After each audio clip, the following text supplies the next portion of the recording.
新闻头起先来关心，最近108课纲无列入廉体这篇稿文引发议论。国民党的好友义讲，若是伊当选总统，就会召开教育国事会议来处理。原来民进党的赖清德是为着今仔日国际人权日来感慨民主真难得，讲卖互台湾成做香港。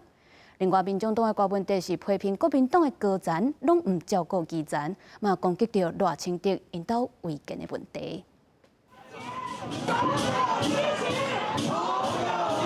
大声话口号展现团结的气势，把握礼拜造势有关立委的选情。国民党总统参选人侯友宜，家己认为是正港的土家啊，嘛搁再为108课纲抢中央，点名赖清德唔通制造世代对立。赖清德，不要制造世代对立，你要看到老师跟家长的欢乐，也不要用你们的政党高层所有的力量来攻击一个老师。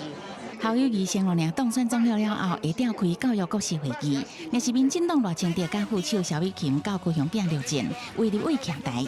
赖清德表示，10月初10是国际人权日，也是美丽岛事件44周年纪念日。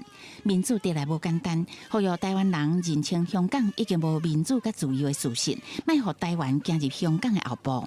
香港的民主已经破坏去啊，自由嘛已经无存在，因此经济嘛受到真大影响。咱一定要坚守咱的民主。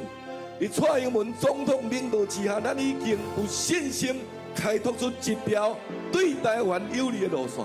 郭文哲车走到中华走行亭受访时阵，批评蓝营高层食好做勤苦，佮批评赖清德无听违建，实在伤骄傲，要突破哪里的围攻。也不要党政高层吃香喝辣的啊，然后那些基层员工不照顾了，错的就改掉就好了嘛。就不晓得赖清德在，我倒觉得很多事情发生的还做错了，就把它改掉就好了。你看苏家全在2012年，他屏东的农舍也是乖乖拆掉啊，对不对？外团民众党的无分区立委设处加原来的80目标修正村垃圾，郭文哲买回讲无减少问题，只是要为本来的5万继续打拼努力。记者综合报道。